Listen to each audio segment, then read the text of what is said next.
اور ہم صرف رمضان المبارک میں تلاوت کرتے ہیں، باقی دنوں میں ہم قرآن کی تلاوت کم ہی کرتے ہیں۔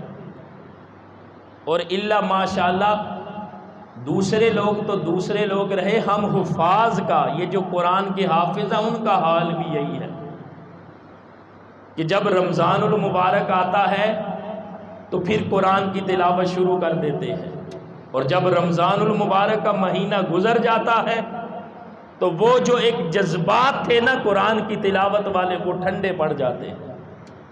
لیکن جو بندہ مومن ہے، بندہ مومن ہر روز قرآن کی تلاوت کرنے والا ہوتا ہے،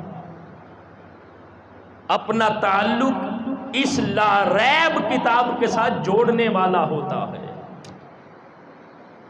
وہ نسخہ کیمیا دیکھیں نا، جب قرآن نازل ہوا تھا 1400 سال پہلے کا، آقا علیہ السلام کے زمانے کا ذرا تصور کریں۔ جب قرآن نازل ہوا تھا نا تو صحابہ کرام کی جو زندگیاں تھیں وہ بدل کیسے گئی تھی؟ کبھی ہم نے سوچا کہ اس قرآن کی وجہ سے صحابہ کرام کی زندگیوں میں انقلاب کیسے آیا تھا؟ اس لیے کہ صحابہ کرام نے اپنی جو زندگی تھی اس پر قرآن کو لاگو کیا تھا۔ قرآن وہی آج بھی ہمارے پاس ہے، لیکن ہم قرآن کے جو احکامات ہیں، قرآن کی جو تعلیمات ہیں، ان کو اپنی ذات پر لاگو نہیں کرتے۔ صحابہ کرام نے قرآن کو اپنی زندگی میں لاگو کیا تھا، وہ ایک قدم بھی قرآن کی تعلیم کے خلاف نہیں اٹھاتے تھے، وہ ہر قدم قرآن کی تعلیمات اور احکامات کے مطابق اٹھاتے تھے۔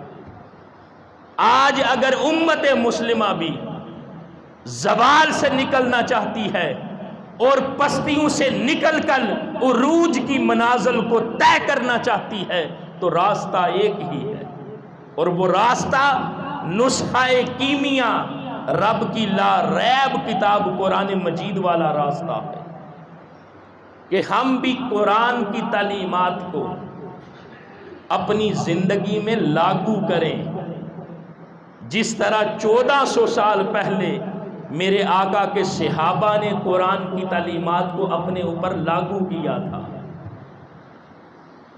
اور پھر دوستان محترم، ہمیں اپنی زندگی کا جو مقصد ہے وہ سمجھ آئے گا۔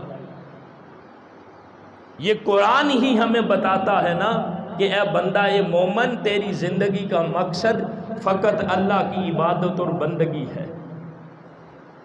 تو اے انسان ذرا سوچ، کیا تو اپنے اس مقصد کو پورا کرتا ہے یا پورا کرنے کی کوشش کرتا ہے؟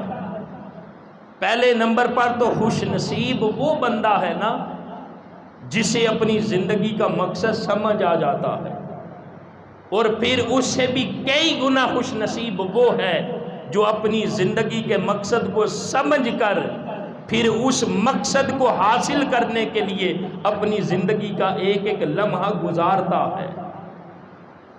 اور بندہ اپنی زندگی بھی گزار جائے، 60 سال 70 سال 80 سال اپنی زندگی کا دورانیہ گزار کے چلا جائے اور اسے یہی نہ پتا ہو کہ میرے رب نے مجھے بھیجا کیوں ہے،